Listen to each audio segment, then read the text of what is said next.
Hello guys, welcome to Yameen aquarium. നമ്മളിന്ന് പരിചയപ്പെടാൻ പോകുന്ന ഫിഷാണ് albino corydora catfish. Commonly ഈ ഫിഷിനെ വിളിക്കുന്നത് കോറി ക്യാറ്റ് ഫിഷ് എന്നാണ്.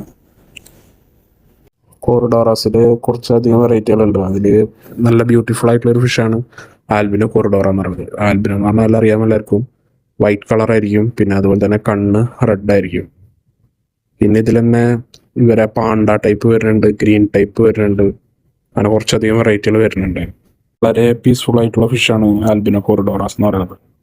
ഇവർ മറ്റ് ഫിഷുകൾക്കോ അതുപോലെ ഷ്രിമ്പുകൾക്കോ പാൻസിനോ യാതൊരുവിധ പ്രശ്നങ്ങളും ഉണ്ടാക്കില്ല. എന്തിനേയും കടിച്ച് ഡാമേജ് ആക്കുക അല്ലെങ്കിൽ എന്തിനെ ഉപദ്രവിക്കുക അങ്ങനത്തെ പ്രശ്നങ്ങളൊന്നുമില്ല. ഈ കാറ്റ് ഫിഷ് വിഭാഗത്തിൽപ്പെട്ട ഫിഷ് ആയതുകൊണ്ട് തന്നെ ഇവർ അറ്റ്മോസ്ഫിയറിൽ നിന്ന് ഓക്സിജൻ എടുത്തിട്ടാണ് ഇവർ സർവൈവ് ചെയ്യുന്നത്. അതുകൊണ്ട് തന്നെ മോസ്റ്റ്ലി എല്ലാ വാട്ടർ കണ്ടീഷനിലും ഇവർ സർവൈവ് ആവും.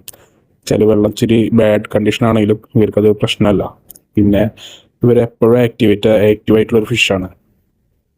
മോസ്റ്റ്ലി ഇവരെ കാണാൻ നമ്മൾ ടാങ്കിൻ്റെ ബോട്ടം സൈഡിലോ അല്ലെങ്കിൽ സെൻറ്റർ മിഡ് ആ ഒരു സൈഡിലായിരിക്കും ഇവരെ കാണാം. ഇവർ ആകെ ശ്വസിക്കാനും പിന്നെ എന്തെങ്കിലും പെല്ലറ്റ് ഫുഡ് നമ്മൾ ഫ്ലോട്ടിങ് ഇട്ട് കൊടുത്ത് അത് കഴിക്കാനും മാത്രമേ മുകളിലേക്ക് വരുള്ളൂ. അല്ലാത്ത ടൈം മുഴുവൻ നമ്മളുടെ ടാങ്കിൻ്റെ ബോട്ടം സൈഡിലായിരിക്കും. പ്ലാന്റ് ടാങ്കിലേക്ക് സൂട്ടായിട്ടുള്ള ഒരു ഫിഷും കൂടിയാണത്. ഇത് ആകെ കൂടി ഒരു 3 ഇഞ്ചൊക്കെയാണ് മാക്സിമം വലുപ്പം വയ്ക്കാം. നമുക്കിപ്പോൾ അവൈലബിൾ ആയിട്ടുള്ളത് ഏകദേശം ഒരു 1.5 ഇഞ്ച് ആ സൈസിലുള്ള ഫിഷാണ്. 1 ഇഞ്ച് 1.5 ഇഞ്ച് സൈസുള്ള ഫിഷുകളാണ് നമുക്ക് മാർക്കറ്റിൽ അവൈലബിൾ ആയിട്ടുണ്ടാവുക. അത് ഒരു 3 ഇഞ്ചൊക്കെ എത്താൻ അത്യാവശ്യം ടൈം എടുക്കും. പിന്നെ അത്യാവശ്യം നല്ല ലൈഫ് സ്പാനുള്ള ഫിഷാണ്. അതുപോലെ തന്നെ നല്ല സ്കൂളിംഗ് ആയിട്ടുള്ള ഫിഷാണ്.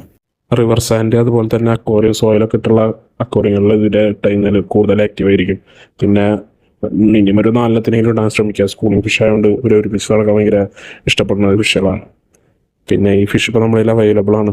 അപ്പോൾ ഓൾ കേരള നമുക്ക് കൊറിയർ അവൈലബിൾ ആണ്. അപ്പോൾ താങ്ക് യു ഫോർ വാച്ചിങ്.